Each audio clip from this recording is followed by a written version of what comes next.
saya Safia Soleha dari kelas B dengan NIM 240901502020 dari Prodi Akuntansi S1.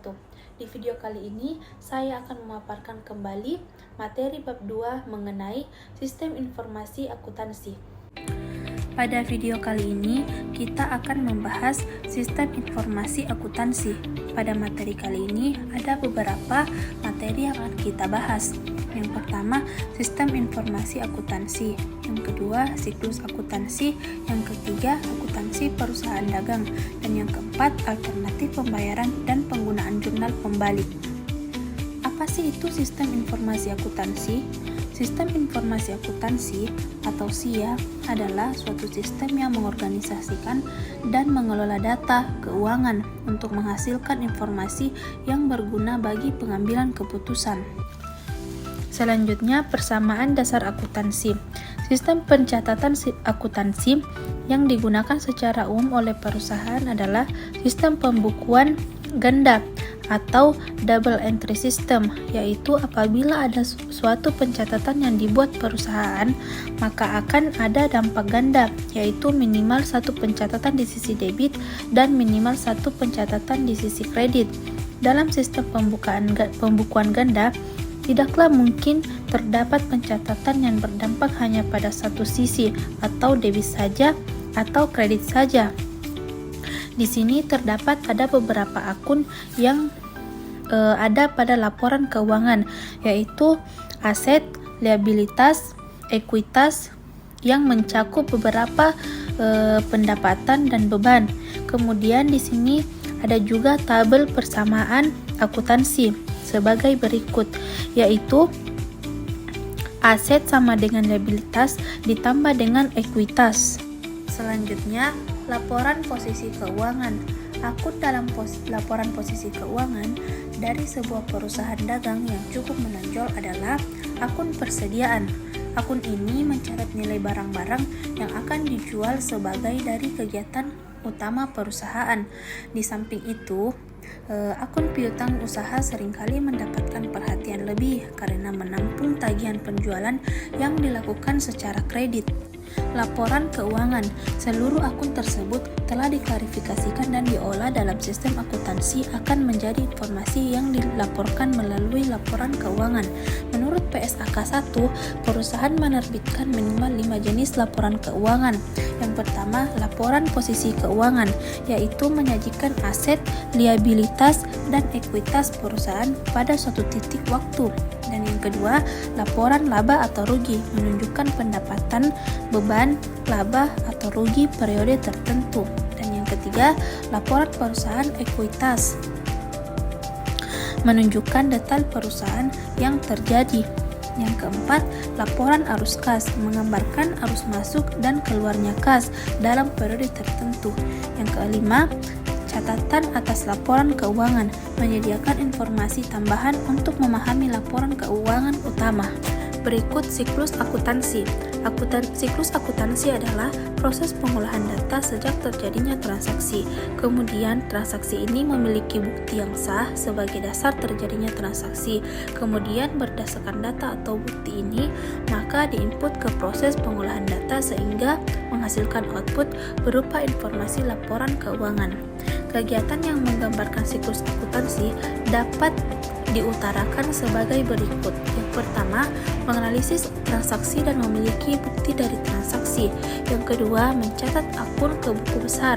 Yang ketiga, memposting akun ke buku besar. Yang keempat, menyusun neraca saldo. Yang kelima, membuat jurnal penyesuaian. Yang keenam, menyusun neraca lajur atau kertas kerja. Yang ketujuh, menyusun laporan keuangan yang terdiri dari laporan laba atau rugi, laporan perusahaan ekuitas atau modal. Yang kedelapan, membuat jurnal penutup neraca saldo penutup. Yang kesembilan, membuat jurnal penyesuaian kembali atau jurnal pembalik. Lalu ada akuntansi perusahaan dagang.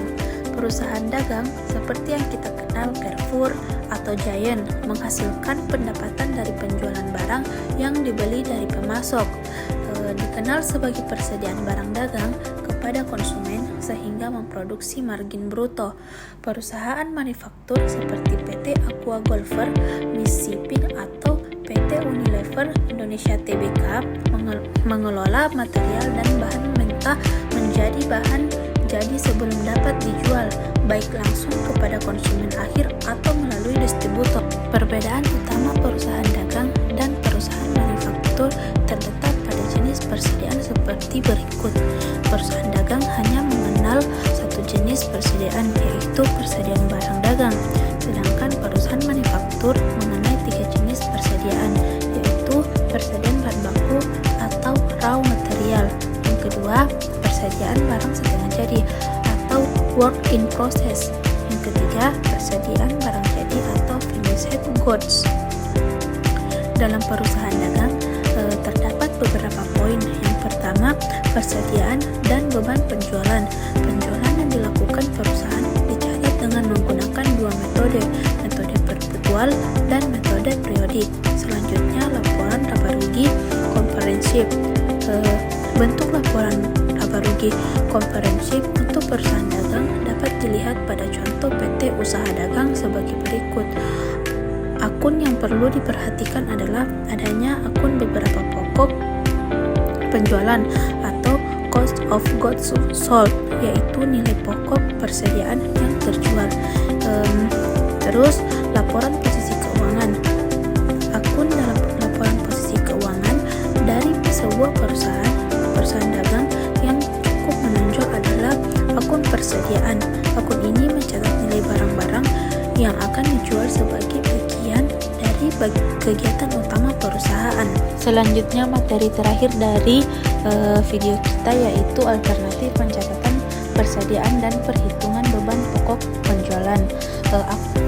Selain menggunakan metode perpetual, pencatatan persediaan dapat pula dilakukan dengan metode periodik, terutama jika pencatatan dilakukan secara manual. Pencatatan secara periodik berarti besarnya saldo persediaan dan beberapa pokok penjualan untuk periode baru dapat ditentukan pada akhir periode. Selanjutnya, alternatif pencatatan di muka dan di penggunaan jurnal pembalik.